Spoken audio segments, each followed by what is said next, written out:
show. We'd like you all to know that we're very, very thankful that you're here. That we can't leave you feeling numb, but now the week is almost done. So open up those big old hearts and open up your ears. 'Cause there's a special delivery for all you special freaks and norms and nerds. Oh, there's a special delivery, stuff that you'll be happy that you heard.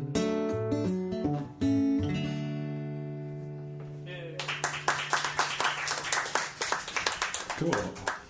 Okay, I'm going to play a song from The Sound of Music, which I didn't grow up with The Sound of Music. I'm a Jew, and my mom, I don't think she forbade it, but I think it was just like, oh, there's Nazis in this? No. Watch Pete's Dragon, or whatever. But then, I heard this song. I don't even remember. Oh, I heard it on an episode of Anthony Bourdain, may he rest in peace, this show. Also it's springtime, and I like flowers. I think they are embodiments of dead people in my imagination. And this is a song called Edelweiss, which is I didn't know that this was the name of a flower, but it is. I guess in Austria.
Cool. Next song, so that's I guess Rodgers and Hammerstein, and this is ZZ Top. is a top song. But I don't think that they're that unrelated.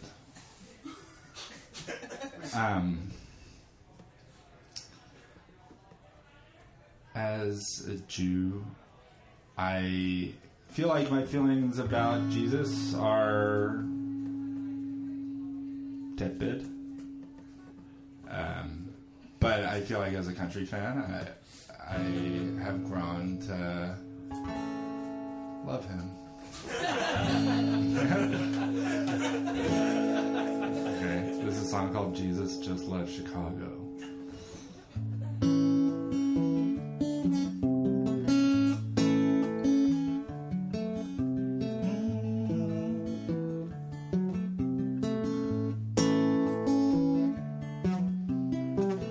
Jesus just left Chicago, headed down to New Orleans.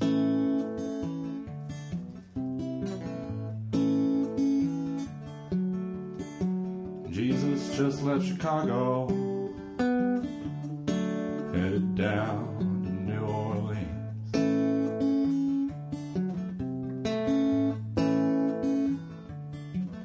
Working one end to the other, and all points in between.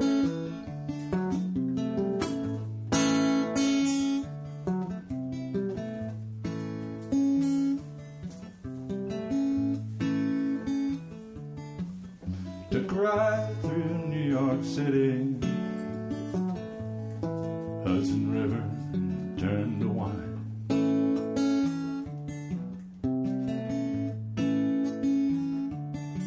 Took a ride through New York City, Hudson River turned to wine.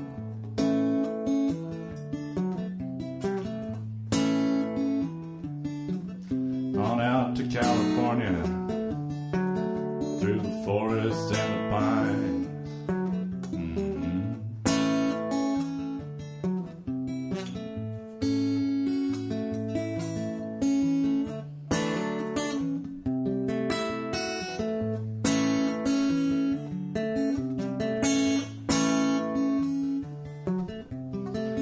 Might not see him in person, but I'll see you just the same.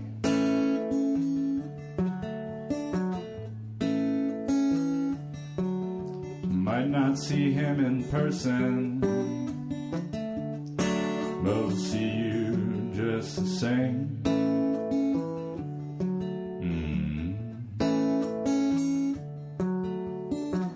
You don't have to worry, he's taking care of business is his name.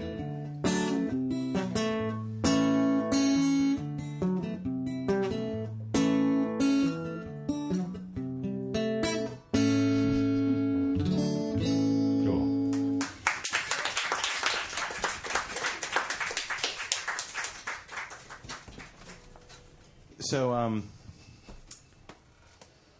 as a Catholic, I also feel tepid about Jesus. Good. Very much so. Good. Scary dude. Yeah, well, I feel like when he's up there on the cross. Yeah, I know. It's terrifying. It's terrifying. What is it about Easter that you like? Oh, okay. So my mom is Jewish, and my dad was not. And I grew up going to temple, though I was not bar mitzvahed. But on Easter, my dad would sneak me to church to hear, like, Easter music. Because I guess there's a lot of hymns on Easter. I have no frame of reference, because Easter is the only time I ever went, but they sang a lot of hymns. I like that a lot. Do you ever go to church? No. Oh, I've started going to church recently. Right on. It kind of sucks. I'm not going to lie. Church sucks. It's very boring. It's very boring. That's one part. It's kind of like, church is like it's like if you had to watch your roommate's favorite Netflix series and you were just like picking up wherever he left off, and you're like, well, what's going on here? I don't know who that guy is. What's this mean? I mean, I think it's important, and I go because it makes me feel more connected to my family, especially because my father hated church and now I hate church. So nice. We got that going. Are you going to do anything for Easter? I might have lunch with my niece and nephew. Mm-hmm. I think I probably will. Are they Easter celebrators, or is I don't know. They're it just like a 4 Sunday? and No. 2. Well, that's kind of the prime age for Easter. Yeah, right. Yeah, they like the bunny Yeah. and Also, a lot of pastels, chocolate. Yeah. chocolates, eggs. Kids Yeah. love eggs. So do adults. Yeah. So, on today's show, we have David Turner. He writes a newsletter called Penny Fractions that covers the streaming economy in music, but a lot of times he'll touch on things that are kind of like peripheral and just related to the general move of the entertainment industry to streaming and digital. We also have Mutual Benefit. They're going to be after David, but yeah, can we all welcome David to the stage? Do you want the chair? Sure. Okay, cool.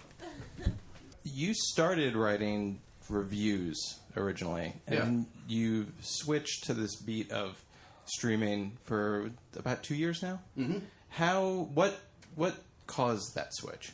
What caused that switch was that, well, most places didn't want my reviews anymore.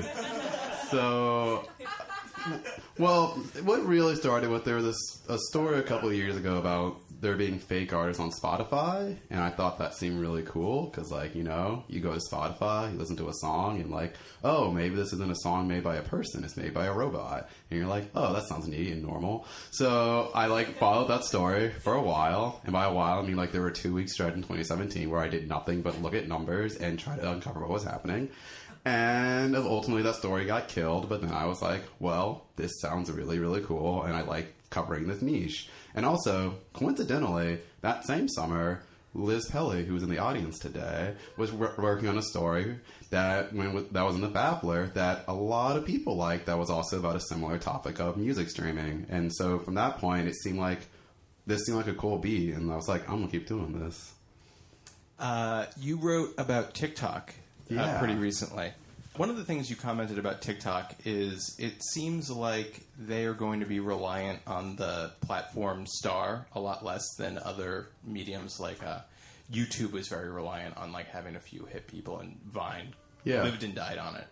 Can you elaborate on that a little bit more? Yeah, so for TikTok, it just seems that TikTok right now, I don't use TikTok a lot, but it seems mostly just to be that, like, there are definitely famous TikTok people or TikTokers. I don't know what we're calling them now. TikTokers, chill. But it seems that when I was on it seemed to mostly just be like a lot of like preteens and like younger just making weird, goofy videos, which is really cool, but then kind of horrifying if you sort of think about it, that like this is essentially child labor you're watching, because who's making money? The people that work at TikTok, not like the people that work at TikTok, but like the executives and the shareholders of TikTok are making all this money off of child labor, which is bad and kind of weird. And we kind of accept it as fun and normal. Like, that's how YouTube worked. That's how Vine worked. That's how essentially Twitter works. And we're like, oh yeah, I love child labor. So yeah, that's sort of, oh sorry, what was the actual question there? I just wanted you to elaborate on TikTok not needing a specific star. Oh wow! I really rambled. Yeah. Well, no, you got to the heart of it, which is I feel the reason why they don't want a star is because Vine and YouTube and all these other social platforms had stars that then leveraged their power over the platform. And if there's no stars, there's no power. Absolutely. So one of my favorite stories about Vine was about, maybe it was like 4 or 5 years ago, all the biggest Viners got together and were like, hey Vine, and they met with all like the execs at Vine. They were like, you guys got to make this change, and this change. And what did the execs at Vine do? They did like all execs. They did nothing. And then all those artists decided to do a worker action and leave. And do you know what happened to Vine?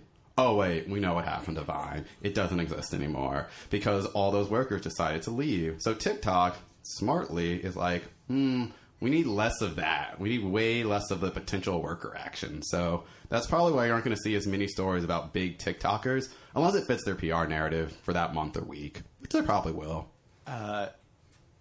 Is all posting labor? It depends on what kind of posts. If you're posting and there's an ad next to it, that's labor. If you're just posting on Facebook, that's kind of labor. But if you're just sort of like posting on like a local politician's Twitter feed to say like, hey, don't do that, I'm not quite sure if that's labor. Maybe it is. No one's making that much money off a Twitter post, to be fair, though. Yeah. With Instagram specifically, but Facebook is also really up there. And I guess that's the same company. It's like the same bottom line. Are the users the product or are they the consumer? That's such a hard question. They're kind of both because this is a weird question because I mean essentially you're both because you're making the content, so without you making content, there's no platform. But also, without you engaging with the ads, there's also no platform. So it's kind of like I don't know, I find that binary a little odd because you kind of are serving both functions, which is kind of what's the most fucked up thing about it, is that you're serving both functions. You're like, you're doing the labor and also like contributing to it as well. I don't know. It's a weird one. To be honest. I agree. I think the binary is a little reductive, but I think without being able to clearly parse one from the other, you really can't analyze power structures within these platforms. You can't, which I think is sort of why I've been sort of skewing this more in my newsletter recently to like put less onus on the consumers of these platforms, because as a consumer, you don't really have any power over them. Well, so I think the main consumer of these platforms are advertisers. Yes. And they're buying like demographics and data, which is ours. So, I mean, there is a consumer other than us. Yeah, so that's sort of let's go into it for a second. So that's sort of the odd thing about it. Sort of like has power in a platform like Facebook. Like the advertisers have a lot of power because if the advertisers pull out, Facebook has emergency meetings to try to make sure the advertisers are happy. But also the workers have power because the workers, if they don't work, there's no Facebook. I mean, it exists, but eventually it'll sort of decay and it'll eventually crumble. But us as individuals, even though we are the persons that are consuming the advertisements and producing the content, we don't really have a lot of power in that in this kind of situation, which is sort of why I sort of been writing this more in my newsletter, skewing towards more responsibility being put towards the workers of these companies, because it's the workers that essentially, they're the only ones that can save us. If you work at a tech company, if any of you work at a tech company, please save us from this hell world, because I can't do it. Even though I guess I work at a tech company now, I'm trying to. When you say workers, who are you talking about specifically? Are you talking about developers? Are you talking about sales? Are you talking about executives? Because executives are definitely not workers. Executives, no. Sales, yes. PR people, yes. Receptionists, yes. The people that make the devices, yes. The developers, yes. Everyone. Everyone that essentially is not an executive, you can throw a wrench in that system. Or if you're a good executive, you could also just not do the thing you're doing every day. So, morals and ethics aside, I keep wanting to calling it Musically, is TikTok deciding not to invest in stars, is that sustainable? Like, is that a good idea that will help these platforms grow in the future? Or is that a bad idea? Oh, man. I guess, like... And when I say bad idea, I'm not talking about, like, for us. For us, it's a bad idea. Yeah, I mean, I guess, for us, it's always a bad idea. For the actual company themselves, I guess that's one of those interesting things where, like, I guess it sort of depends on, like, the broader... I'm forgetting the company that actually does own TikTok and, like, sort of their own financials. Because, like, YouTube followed this model for a while, and for a while, YouTube never made money. They never were making any money. And then eventually, after a decade plus of just having Google sort of like float them for this time, we're able to slowly make money. So if TikTok can do something like that, then yeah, sure. But I don't know. It's kind of like a weird one where it's like, none of these companies have real business models either. It's just sort of like, we get a lot of people, and then we sell a lot of ads, but ultimately those ads don't ever sell as much money as they want to for how much effort they have to put into this stuff. So yeah, it's almost like it's an economic bubble. A smidge. Small bubble. I'm sure it's not, though. It's probably a blow bubble. Nah, we're gonna be fine. No, hey, I don't wanna jinx anything, but this is what I checked. I'm pretty sure. Yeah. Nothing bad's ever gonna happen again. I think we made it. I think we're in the clear. It's gonna be fine. We're good. Do you know anything about Jacob Sartorius? The former Viner? Was he on Vine? It was Vine, then Musical.ly. Well, it was Vine, and then Twitter, and then Musical.ly, and now he's just an actual pop star. I'll be 1,000% honest. I have no idea of him as an actual pop star. Oh, so this is a thing that I've been really... it started off as just a thing I was curious about, and now I think I'm just a legitimate fan. I think I listen to his music because I enjoy it, and it makes me feel good. I'm not proud of it, but he was just like a goofy Vine boy who started a Twitter account that was basically like the cover of like Tiger Beat, but in the first person. It was like that type of language. It was all of his tweets were like, I wanted to say hi to you, but I couldn't, and then the monkey with his hands over his eyes. All of his tweets are like that. Like, they're all written first person to second person. He never tweets about current events. This has changed a little bit recently because he's hit puberty and now he's like in the Justin Bieber working out phase in his career. I thought you were going to say he became part of the Resistance. No. Oh, that'd be great. That would be great if he just like became like full Christopher Maloney Twitter. I'm going to say this would have meant that his last week was really rough. Yeah.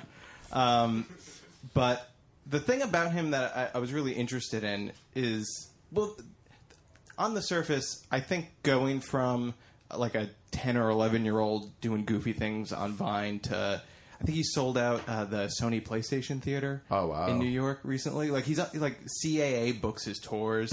It's ridiculous. And like, that's interesting, but there's a bunch of people who have that career. Yeah. The thing that I think is interesting is he's taken that like type of adolescent boy attitude where you're saying and doing nothing, and like people are able to project what they want onto it, and he's able to like translate that through Vine and Twitter and all these different platforms. And it's a thing that like I've seen happen a million times, but it's always been in the realm of like evil mastermind producer putting together a boy band, and this was like a 12-year-old boy. It's like the scene in Jurassic Park where the velociraptors turn in the doorknob and you're like, oh my god, they figured out how to do it on their own. It's like that. And can I make one aside? Like, what's so horrifying about that scene is sort of this one thing where it's like, the velociraptor could just kill you normally, but if they can open doors, what can't they do now? Yeah, exactly. And the reason why I got really into it is because, on one hand, the reason why he's so good at these platforms is because he's like their ideal star.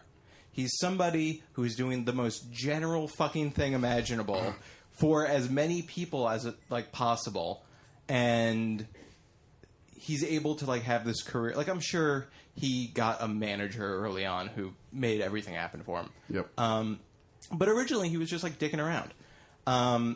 And he was able to take this platform and turn it into an actual career. And on one hand, I think that is inspiring that we're able to cut out the pedophile middleman from the teen sensation like formula. Yeah. But on the other hand, I think people like him are used to motivate other people into this narrative that these platforms give you freedom and they don't take away opportunities. Yeah. I mean, that's sort of one of the dark things about, I don't know, music as a big industry. And that essentially, like, just tells you a lie. It just sells you a big lie. It sells you, like, a big fucking lie that, like, you, too, can win the lottery. You can win the lottery of being like, hey, I just make some music, then all of a sudden I'm touring, then all of a sudden I'm selling on arenas, then all of a sudden I'm good for the rest of my life. I can just make music. And it's like, that's not how it fucking works for, like, 99.9% of artists. And then when you get, like, a child that does it, you're even more excited because it's like, oh, look, I see a small version of me. Then that means that I can also do it. It's just really, I mean, honestly, I think it's really sad. I work in music, but I find that aspect of this entire thing really disheartening. This also applies to, like, sports and essentially any specialized field that from the age of 4 to ... you're told this is what you're supposed to do. Like, if you're over 6 feet tall, you're like, you got to play basketball. And you're like, but I don't want. It's like, well, I'm sorry, you're 6'8", you're going to play basketball. And it's like, but my knees. And it's like, don't care. And then at like 21, your knees go out, and you're like, well, sorry. And you're like, well, I wish someone told me I didn't have to do this thing that destroyed my body. And that's essentially music, but with like your vocal cords, all the other things, mental health. Sorry, I got dark really fast. No, it's fine. No, I'm there. But this is going to feel like a dumb question to ask, but I don't know how else to phrase this. No, go. What's the sad part of that? The sad part of it doesn't have to be that way. So, okay, How else could it be? Oh, I mean, so... Okay, I'll give my personal backstory than, like, the music equivalent. I come from a very middle-class black family. My mom worked at a bank. My dad's a librarian. My mom now works at a library because she lost her job in the recession. And it's, like, very, very middle-class. Very, like, work for the county. It's a very normal job. They make a decent amount of money. That my mom complains about the bills every week. She's like, I hate that I spend this much money on groceries. But they're fine. Their lives are okay. Perfectly normal. That's all I ever wanted in my life. I never wanted any... at one point I was younger, I thought, like, it'd be cool to be famous. I remember when I was a younger writer, I thought it'd be really cool to write for the New Yorker or whatever.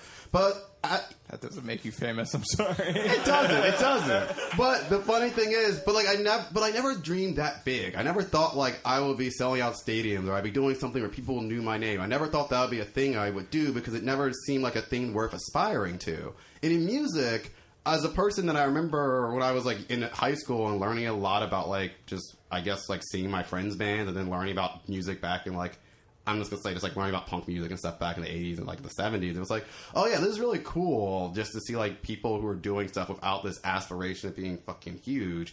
And when it seemed like those artists and a lot of those bands were still playing music and touring and weren't dead or weren't, like, just suing people constantly or weren't just, like, entirely lost, it was like, oh, it's cool that, like, insert whatever 80s band you like, whichever one. It's like, it's cool that R.E.M., okay, they got fucking huge. It's cool, whatever other band, I love R.E.M., I'm sorry, but, like, whatever other band, like, got popular, that was, like, middling popular in the 80s, but just kept touring forever. It was like, it's cool, you could do a thing from age 25 to, like, 55. That seemed really neat to me. And that's always something that I sort of always want out of artists. I always really feel truly sad when I see an artist that essentially peaks at age, like, 19 and a half. Because it's like, that sucks. Being 19 is terrible. If you told me that, like, my life peaked at 19, I'd be like, I have 70 more years to do this shit, and I don't even get health care from it. Is it the structure around them that fuels them to not want to have a sustainable career? So it sort of depends on genre, depends on sort of the artist always. So I mean, like, a lot of my friends that were in bands, like, in high school, college, post-college, like, they grew up the same as I did. They just were like, oh, I want to, like, try to do music for a while. It worked out for some of them more than others, but then eventually they were like, okay, I'll just go move to something else.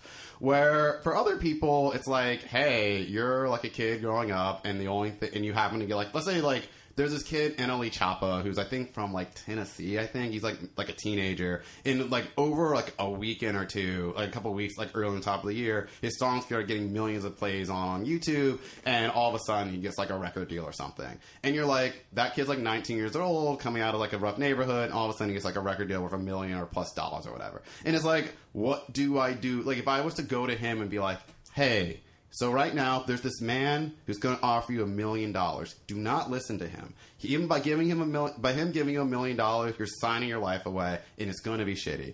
What you could do instead is work very, very hard to just create a sustainable fan base that might actually exist beyond 5 years, and you actually might be able to have a career doing what you say you want to do, which is to make music all the time. Do you actually want to do that? Do you actually want to make music all day, every day, or maybe like 5 days out of the week? Tour? Do you want to actually do that? Because if so, I could potentially offer you something where you could do that. You're not going to make as much money. Your career is going to probably roll dice. Doesn't mean it's going to be better. It could end up being that other offer was better. But at least I'll give you something where I don't feel like we're going to chew and spit you out within 18 months of your first single flops. Like, kids aren't ever given that option. They're never told that's a thing that they have an option to do or anything like that. They're essentially told, here's the money, and then go for it. It's why, like, people point to artists like Chance the Rapper, where it's like, oh yeah, he went independent. And it's like, yeah, he went independent because, like, his dad worked for the fucking corrupt, the Chicago government, and he also had people around him with money, so he had the options to figure this shit out. It's like a lot of people who are successful have a leg up already and can make those moves, and for artists that can't, they don't get that ability. Which, I mean, the other thing that the music industry sort of exploits the shit out of children. So, like, that's the other, like, kind of, like, dark part of it, where it's like, yeah, I mean, it's like, if you're an A&R and you're just, like, strolling through YouTube and you're like, oh, wow, that 16-year-old who just put out a song, it has, like, 50,000 plays. We should reach out to him and try to sign him. And it's like, let's think about that. It'd be sort of like if you were, like, worked at a library and, like, oh, wow, that 16-year-old, he looks like he's really good at shelving books. Let's give him a contract so he now has to work for us for the next 15 years of his life, where he gets all the money up front, and then in 5 years, it's like, oh, man, I would love to do anything else with my life. And it's like, I'm sorry, you're shelving those fucking books. Get back to work. Is it getting worse, or is it the same? Because what you're describing is just Berry Gordy. Like, that's Motown Records for the first 20 years. It's still the same, because it's still just music. I mean, I guess it's just, I mean,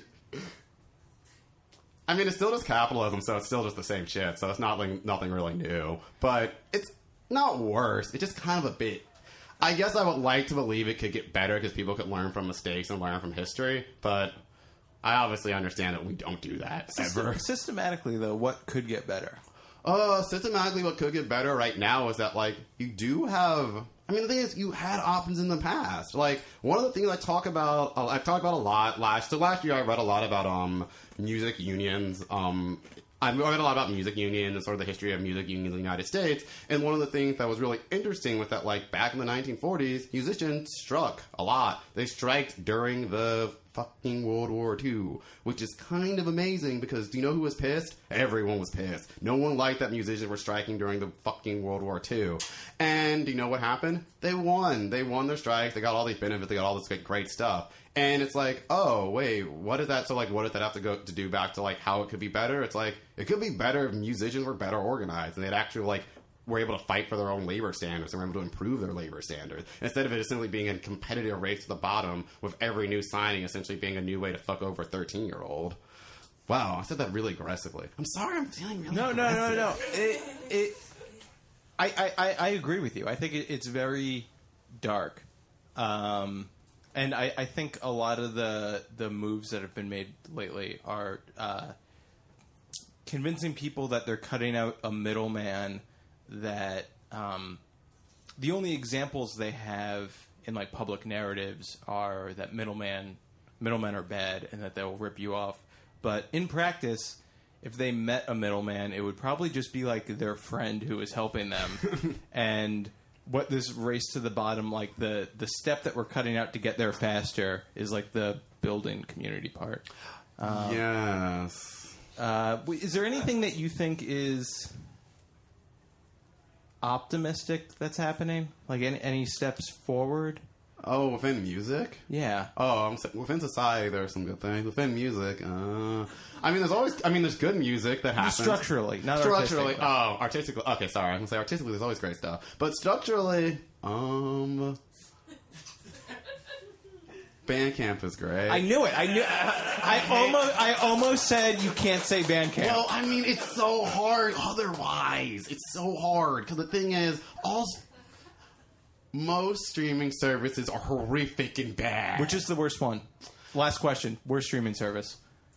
The worst streaming service, I feel no qualm to say this, Spotify's the worst one. Wrong. YouTube. It's YouTube.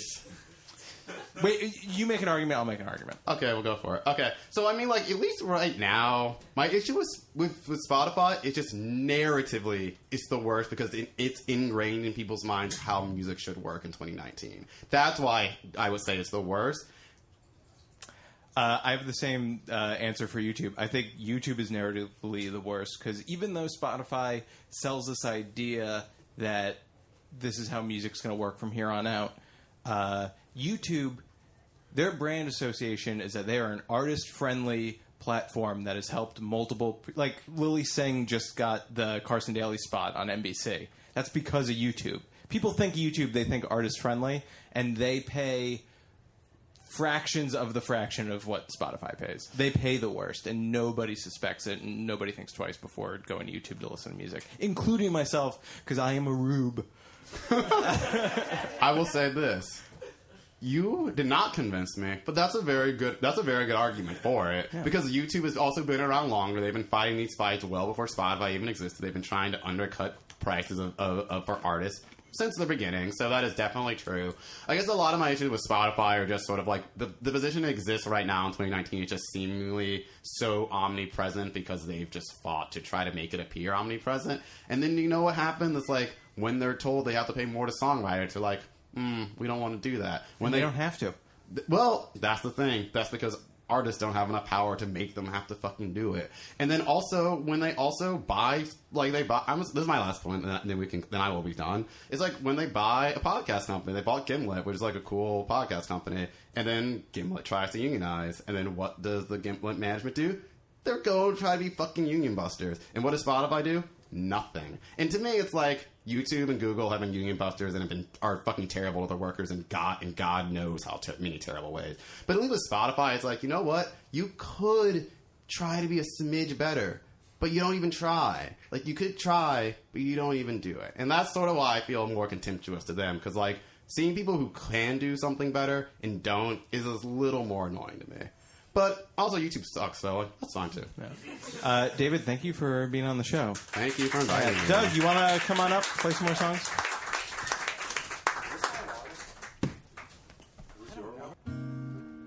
This is, I wrote this song. This is a song from the new record that I've been working on that I talk about once a month on this show. I wrote it over the summer. I was house sitting, and I got bit by a pig. I got bit by a pig really bad.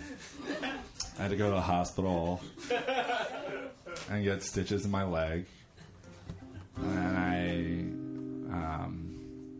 I was just sitting in this really nice house, a friend of mine's house, upstate New York.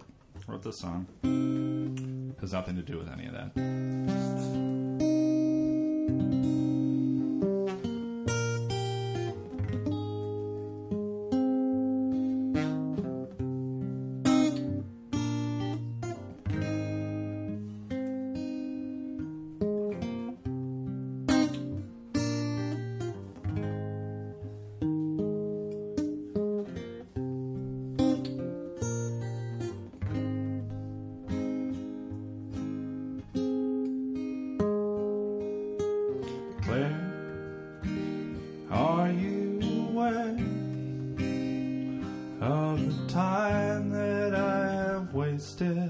waiting for your face to float across the screen of my phone when I'm alone.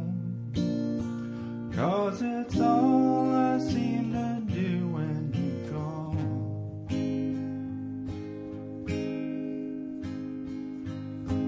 Claire, Claire,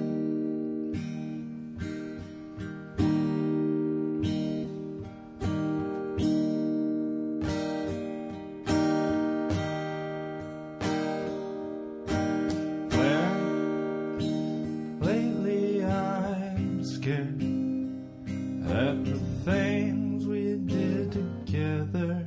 Maybe might have never, ever even happened at all. Am I losing my marbles? Is it just a perfect dream I recall?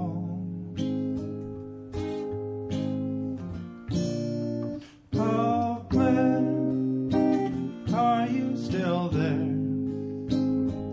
Like this old wine in the fridge you once brought over to share. You know I never minded playing a little solitaire. I just want to know, Claire, are you there?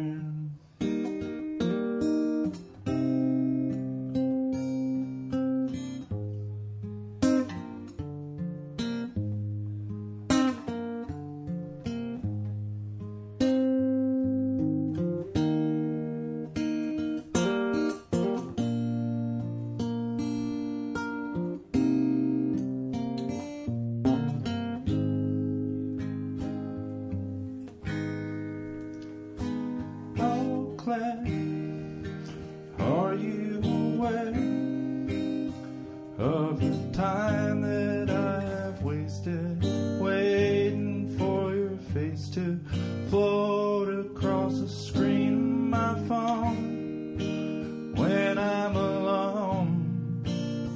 'Cause it's all I seem to do when you're gone. Oh, Claire, are you still there? Like this old wine in the fridge you once brought over to share. You know I never minded playing a little solitaire. Just want to know, Claire, are you there?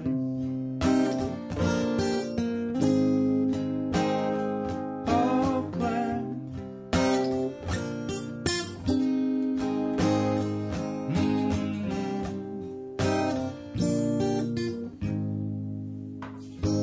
Cool. Okay, I have one more. This is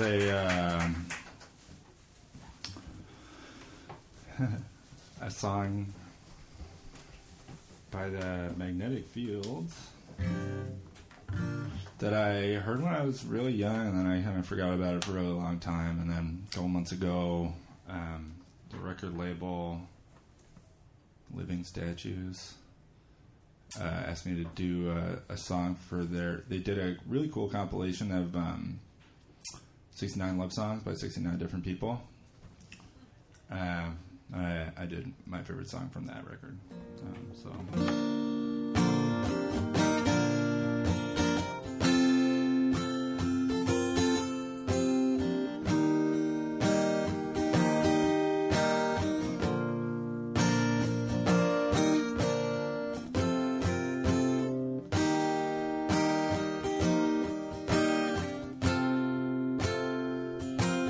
spend my evenings alone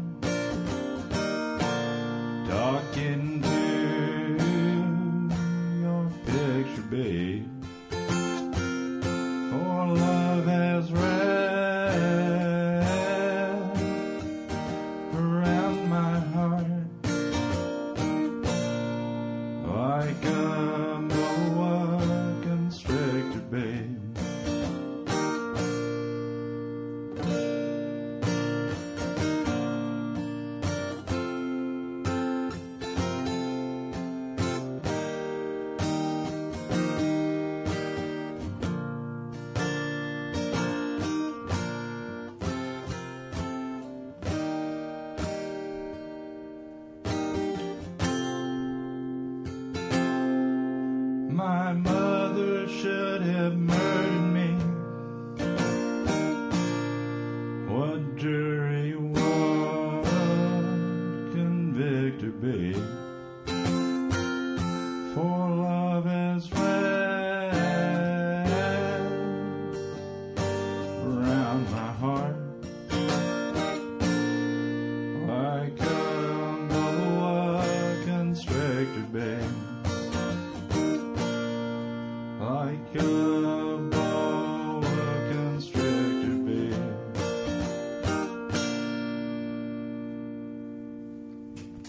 Cool. Coming on, it's Mutual Benefit.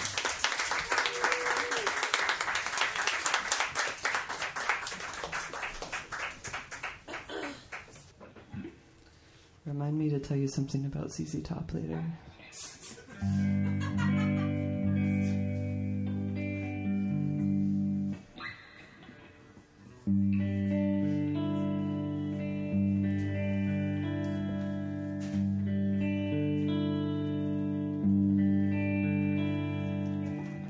Waking early, moving quickly, just in time to see morning glories. Then bloom now, a neighbor told me that it helps to notice the small things.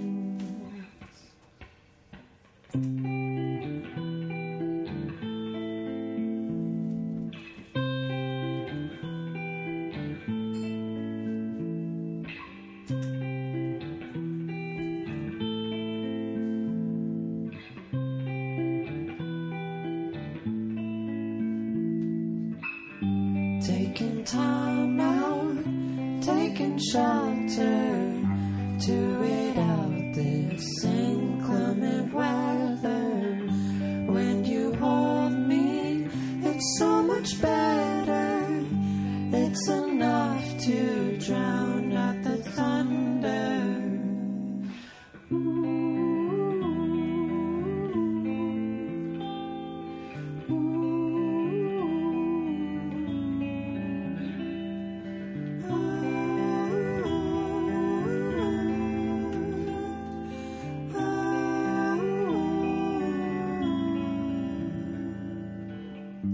It's a still life at my window, sipping coffee, watching the birds go. But is it still life? It doesn't feel so. Is it storms that help make the heart grow?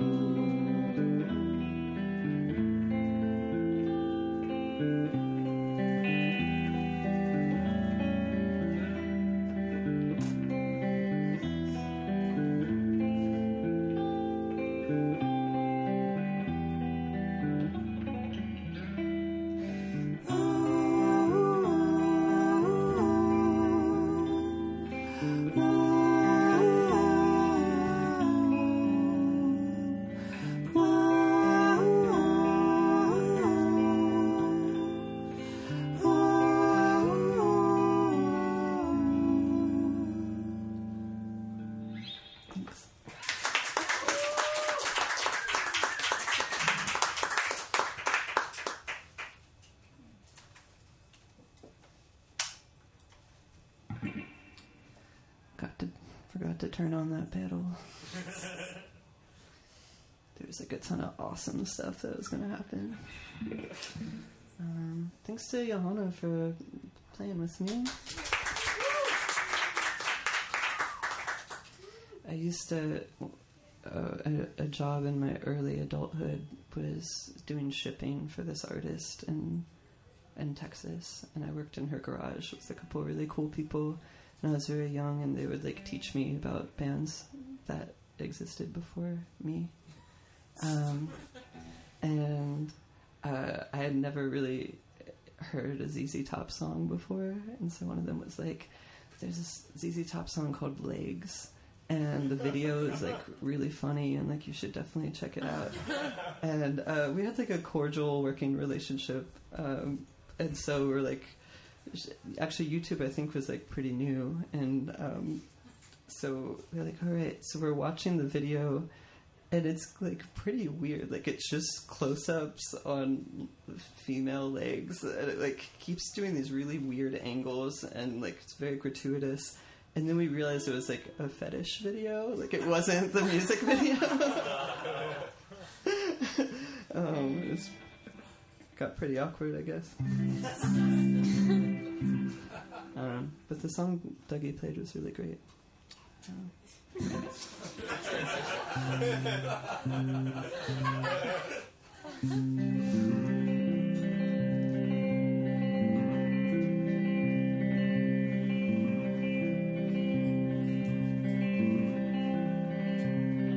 The sun is setting on this town, where rust and ivy intertwine, where past and present remain bound, and all the things we leave behind, because spirits linger, cities whisper of who we once were, repeating over.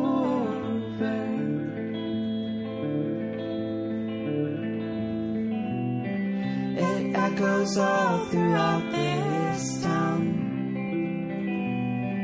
a past more present than it seems, with banged reminders all around of what's no longer history, because spirits linger, cities whisper of who we once were, repeating over.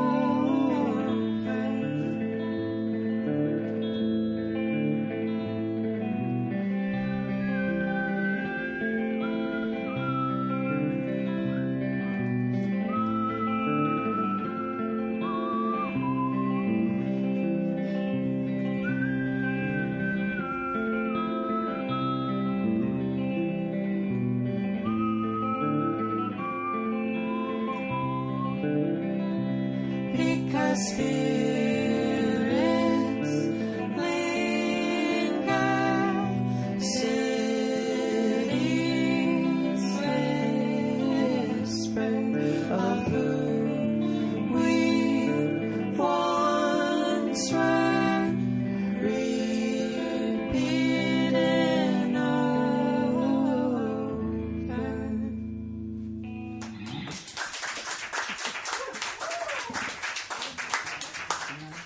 I was inspired by the whistling earlier. I thought I'd give it a shot. Kind of regret it.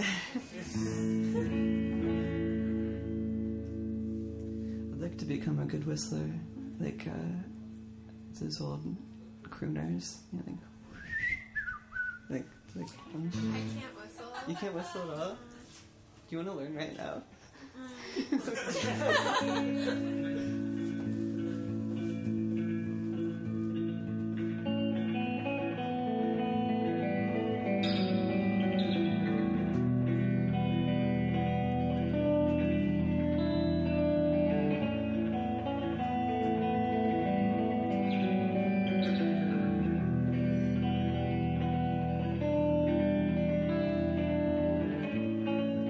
Diamond scales upon a rotted log, cicadas singing from a mountain top, blossoms growing from a dogwood tree.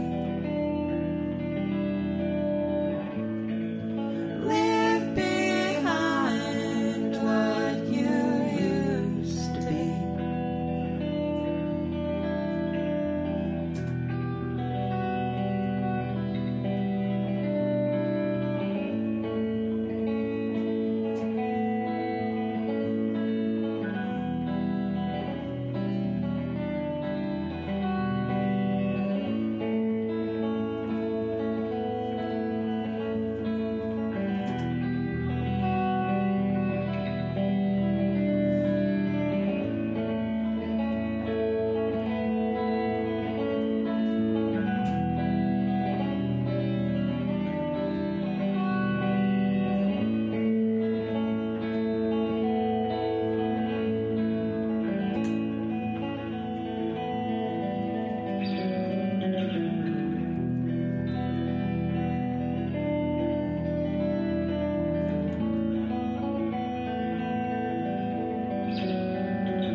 Cicadas waken from within the dirt.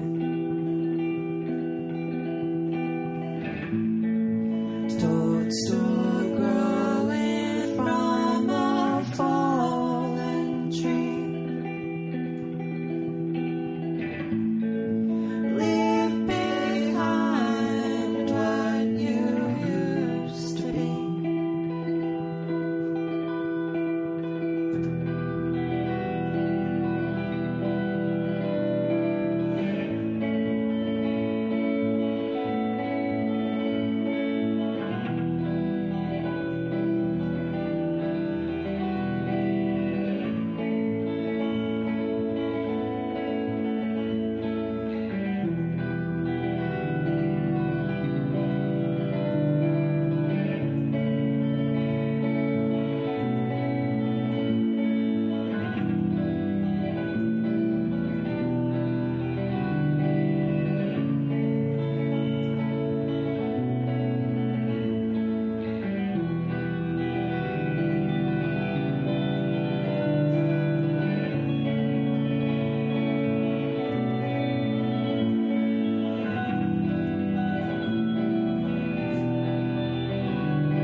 Thank you. That's the closest thing to a guitar solo I've ever done. I even did the wiggly thing with this. What'd you do? The wiggly thing. So I felt like there wasn't enough songs written where the insects are the protagonist. So that last song is like a pro-locust anthem. And this one, I feel like everyone's got to put a global warming song on their album at this point. So this one's mine.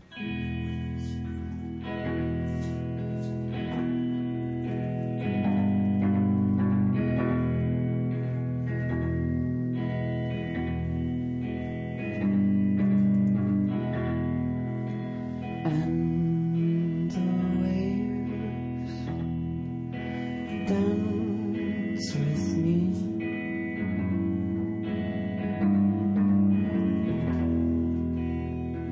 To the sound of the singing sea.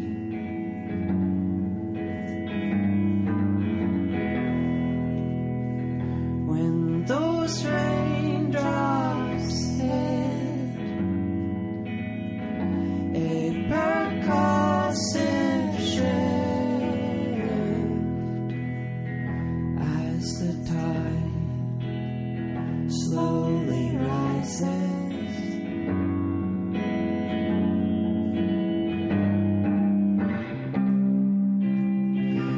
With alarming speed, how we cease to be masters of our terrain.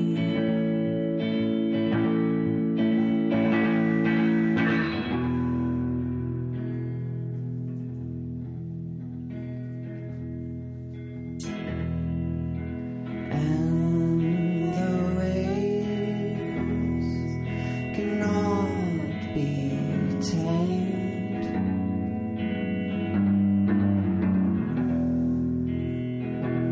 By any song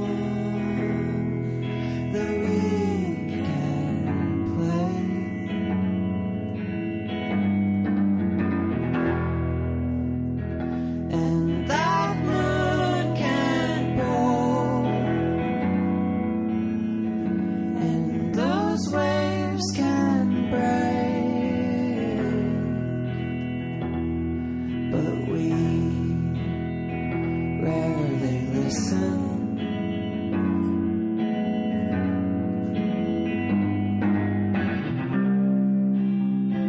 And with alarming speed, how we cease to be masters of our terrain.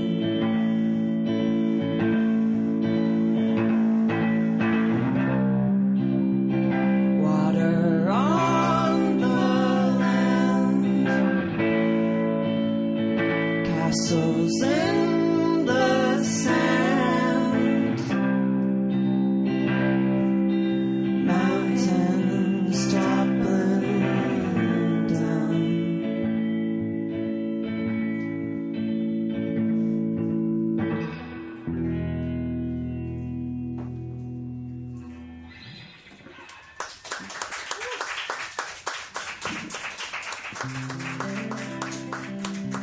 Thanks again to Johanna.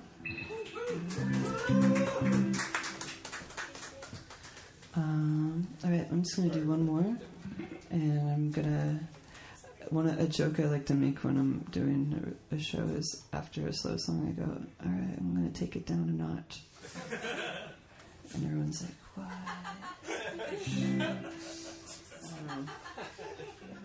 But I'm gonna end on a happy one, kind of, and I wrote this song legitimately. I really like it, but at some at some point, partway through the writing process, I realized it would be really good on a car commercial. So I don't know if anyone here can make that happen. I really thought it was like a done deal. It's a very car commercial. It makes I don't have a driver's license, but it makes me want to have one. But I'm starting to be afraid it's going to be one of those things where after I pass away, it's going to be like Nick Drake, where like Pink Moon was on the Volkswagen commercial. Like I'm afraid it might be more like that kind of story. So. Where can people find your music? Oh, they can find it on YouTube. No, the best place to find my music is on Bandcamp. So yeah, thanks. What's your Bandcamp? Oh, it's This is actually how I make money. So it's mutual benefit at .bandcamp.com. Yeah, Like it's that. an email. I was gonna make a joke and then I was like, no, this is the one part I have to say. Thanks for. Yeah.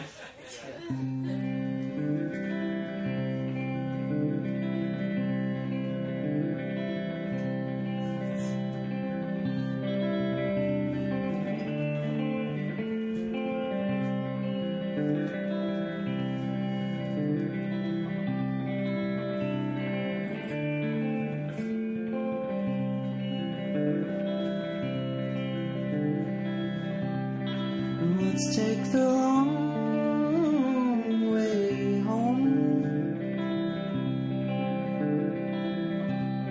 and let's throw away our phones. We can see stars from here. Why would we go back anywhere? I wanna forget every name,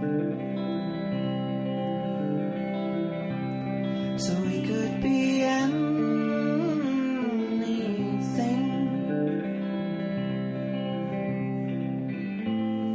dreaming of distant states where we can finally get away.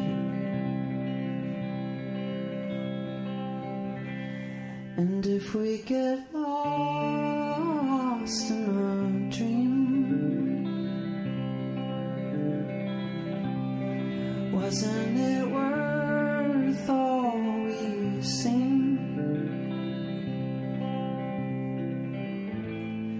and high off of some strange hope.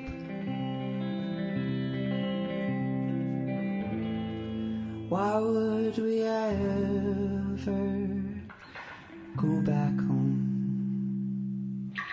Thank you.